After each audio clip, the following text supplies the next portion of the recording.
Dobar dan i dobrodošli. U današnjem klipu stavljamo Gewinde na BMW-a. Tere. Vidite ovo. On se ljulja i ljulja i ljulja. I više se ne ljulja.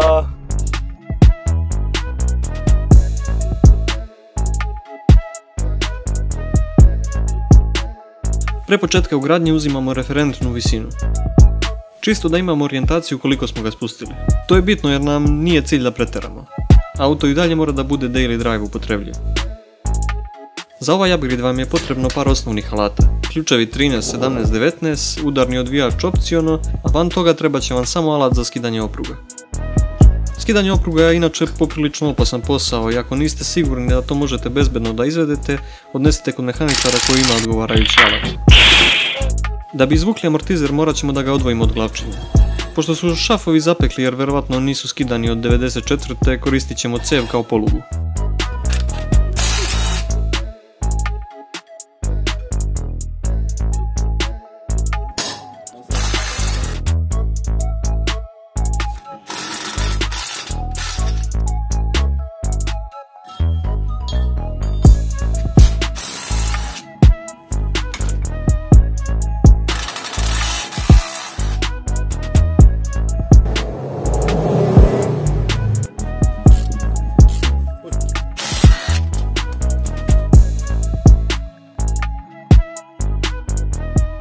Pajserom ih razdvajamo i ostala su još samo 3 šavčića 13 mm na košu.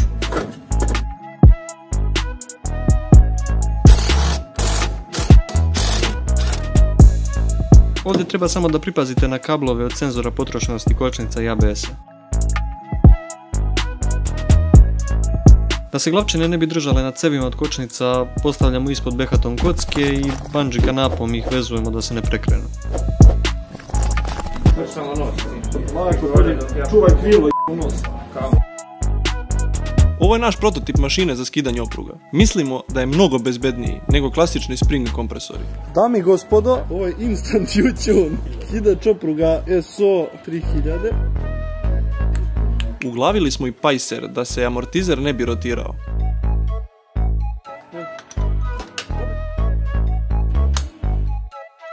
Ne, drugo samo. Ne smijam se.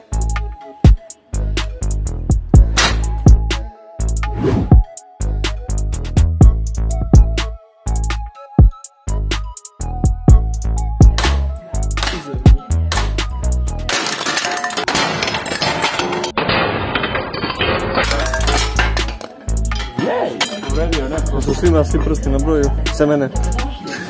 Ne di pitem, ne. Pauza. Pauza, a? Pauza. Posle pauze ponavljamo postupak za drugu stranu.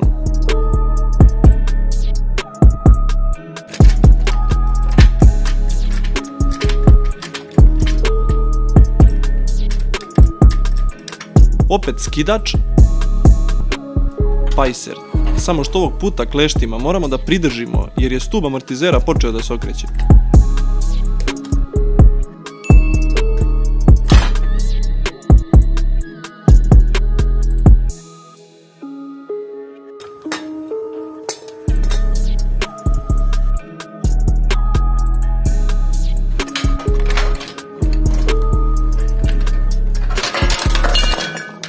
Sledi sastavljanje Gewindi.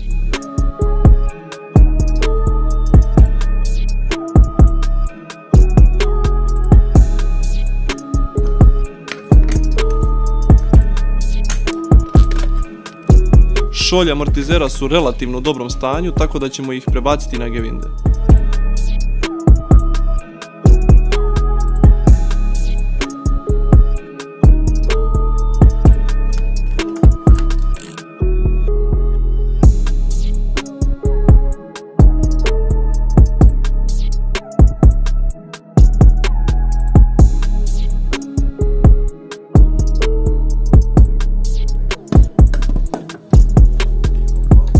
Sklopili smo, stavili smo šolju, sklopili smo amortizer, šteler i to tako izgleda. Ajde sad razmontiramo ovaj. Ajde kako će to da izgleda. Magijom video montaže druga strana je već gotova, ali i opet pauza na redu.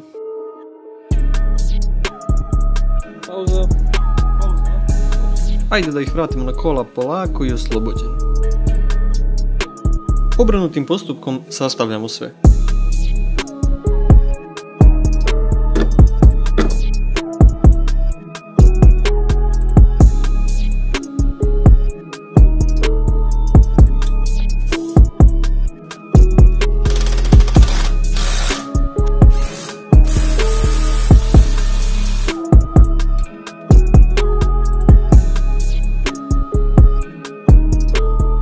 Dok mi pokušavamo da vratimo amortizera da ne ogrebemo krilo, vi bacite jedan brzi like i subscribe.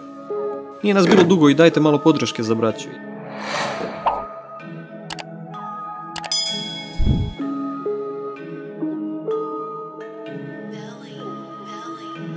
Za sad sve ide ko podmazano.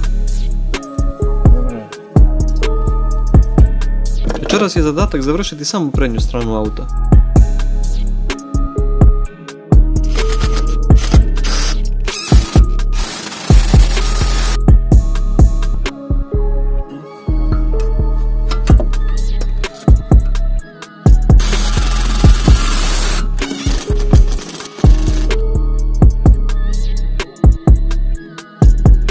Uspjeli smo da zamenimo prednje amortizere za KVG vinde bez većih poteškoća.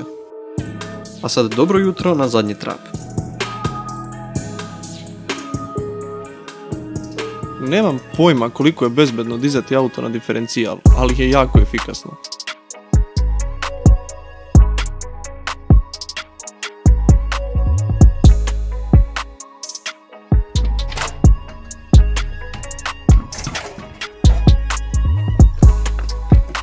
Zadnje vešanje je dosta prostije od prednjeg. Kao što vidite, jedan šaf na viljušci i dva na koševima sa unutrašnje strane gepika.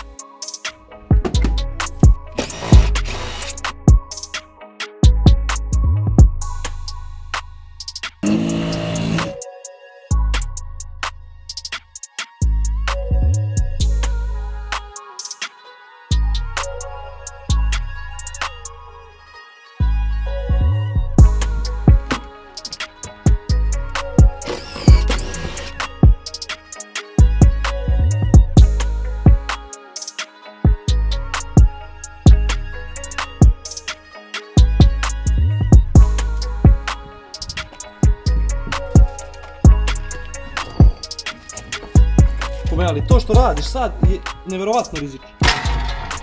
Zašto je rizično? Da izginemo komačići, brate, to zašto?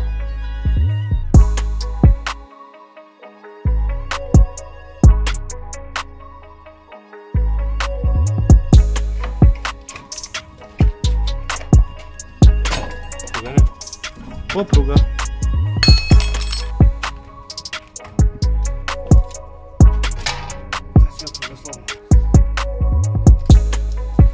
Nekad je bila cijela, ali sada više nije.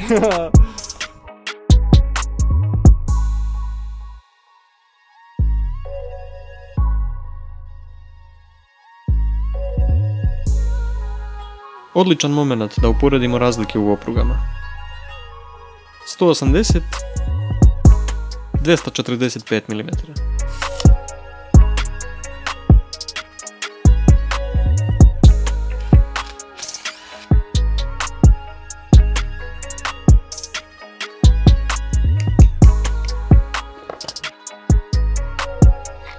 Štelujemo visinu okvirno pre ugradnje da bi manje vintali kasnije sa ključem.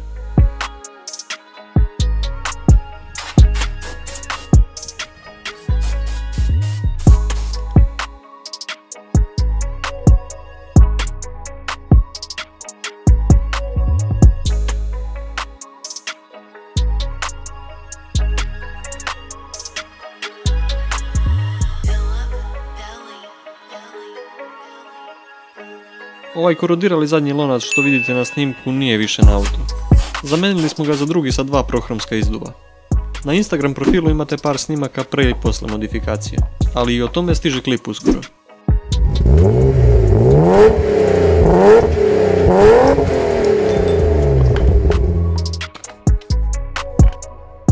Kao što vidite, ugradnja zadnjih opruga je jako prosta, amortizera isto tako. Uživajte u kadrovima, bitu i bacite subscribe. Udarite subscribe na oba Felijeva kanala, ostavit ćemo opise u linku, u opisu dole, linka ispod. Fuck, opet sam se sjebao, brat.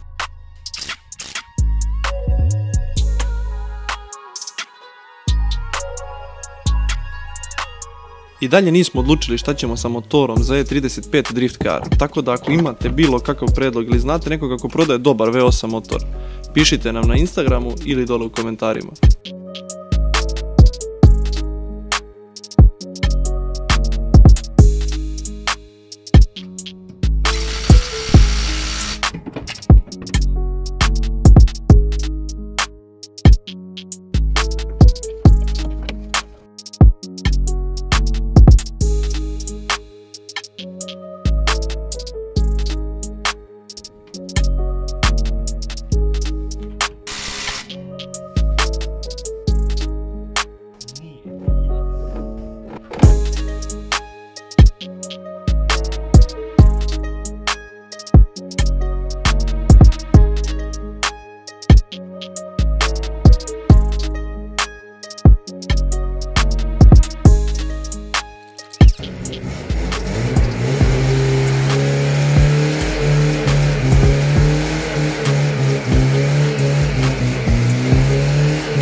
Da isprve milimetar.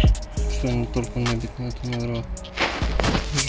Izgleda završili i vinde su ugrađene, samo što da dotegnemo točkove, ali izgleda smo uspjeli da stavimo gevinde i da ih naštelujemo prema štelerima, znači da merimo štelere i da to bude perfektno baš onako kako smo htjeli. To je to što se tiče ovog klipa, a što se tiče felni, sutra ćemo. Krenuli smo do Beograda po felne.